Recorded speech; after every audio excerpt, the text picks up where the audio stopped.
ഞാനിവിടെ ജനുവരി 2023 ബാച്ച് സ്റ്റുഡൻ്റാണ്. ഞാൻ എൻ്റെ PG കഴിഞ്ഞിട്ടാണ് ഞാനിവിടെ ബാങ്കിങ്ങിന് വന്ന് ചേരുന്നത്. ഞാനും എൻ്റെ 4 ഫ്രണ്ട്സുമായിട്ടാണ് വന്നത്. ആദ്യമൊക്കെ നല്ല പവർഫുള്ളായിട്ട് നല്ല മോട്ടിവേറ്റ് ആയിട്ടാണ് ഇവിടെ വന്ന് ചേർന്നത്. പക്ഷേ ഒരു 6 മാസം കഴിഞ്ഞപ്പോൾ ഞങ്ങളുടെ ഫസ്റ്റ് എക്സാം കഴിഞ്ഞ സമയത്ത് അവരെല്ലാം എൻ്റെ കൂടെ വന്ന 4 ഫ്രണ്ട്സും 4 വഴിക്ക് പോയി. അവരെല്ലാം B.Edന് പോകുന്ന ആ പ്ലാനിൽ പോയി. പക്ഷേ ഞാൻ കൺസിസ്റ്റൻ്റ് ആയിട്ട് ഇവിടെ 2 വർഷം എൻ്റെ എഫേർട്ട് എടുത്തു. അതിനുള്ള ഫലം എനിക്ക് കിട്ടുകയും ചെയ്തു. നമ്മൾ കാത്തിരിക്കണം എന്ന് മാത്രമാണ് എനിക്ക് പറയാനുള്ളത്.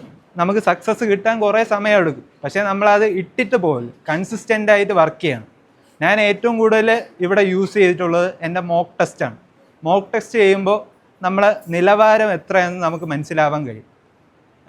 ഏറ്റവും കൂടുതലും PO ലെവൽ മോക്ക് ടെസ്റ്റാണ് ചെയ്യുന്നത്. അപ്പോൾ അതെനിക്ക് ക്ലറിക്കൽ എക്സാമിന് കൂടുതൽ ഉപകാരപ്പെട്ടു. കൂടുതലായിട്ടും അത് തന്നെയാണ്, മോക്ക് ടെസ്റ്റാണ്.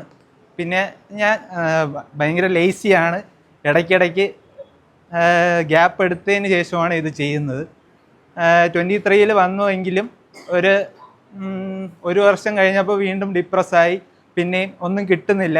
നമ്മളിപ്പോൾ റോഡിൽ പുറത്തൊക്കെ ഇറങ്ങുമ്പോൾ എല്ലാവരും ചോദിക്കുന്നതാണ് ജോലി ആയില്ലേ. PG കഴിഞ്ഞ് നിൽക്കുന്ന സമയമാകുമ്പോൾ നമുക്ക് ഒരു ഉത്തരവും ഇല്ല പറയാൻ. ജോലി ആയിട്ടില്ല എന്ന് പറഞ്ഞ് എനിക്ക് തന്നെ മടുത്തു. പിന്നെ ഞാൻ ഒളിച്ച് നടക്കാൻ തുടങ്ങി. ഒരു കല്യാണത്തിന് പോകാൻ പറ്റാത്ത അവസ്ഥയായി.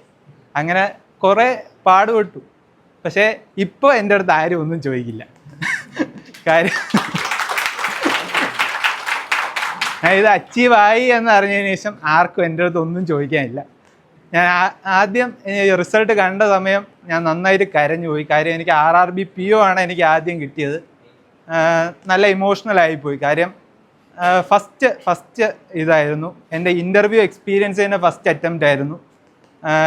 ബേസിക്കലി ഇൻട്രോവേർട്ട് ആയതുകൊണ്ട് ഞാൻ ഇൻ്റർവ്യൂവിനൊന്നും അങ്ങനെ പോവാറില്ല. എൻ്റെ ഫസ്റ്റ് ഇൻ്റർവ്യൂ ആയിരുന്നു. വരാന്ത റേസ് തന്നെ ഇവിടെ ഒരു മോക്ക് സെക്ഷൻ പ്രൊവൈഡ് ചെയ്തു. ഞാനവിടെ മോക്ക് അറ്റൻഡ് ചെയ്തതിന് ശേഷം ഞാൻ ആ പാനലിനോട് തന്നെ ചോദിച്ചു, എങ്ങനെയുണ്ട് എൻ്റെ ഇൻ്റർവ്യൂ, എനിക്ക് കോൺഫിഡൻസ് കുറവാണ് എന്ന് പറഞ്ഞപ്പോൾ അവർ തന്നെയാണ് ഞാൻ എന്തൊക്കെ ഇമ്പ്രൂവ് ചെയ്യണം എന്നെനിക്ക് പറഞ്ഞു തന്നത്. അതെനിക്ക് ഈ RRB POയുടെ ഇൻ്റർവ്യൂ സമയത്ത് നന്നായിട്ട് യൂട്ടിലൈസ് ചെയ്യാൻ പറ്റി. അതുകൊണ്ട് എനിക്ക് നല്ല മാർക്കും കിട്ടി, RRB PO ക്രാക്ക് ചെയ്യാനും പറ്റി. Thanks to Veranda raise.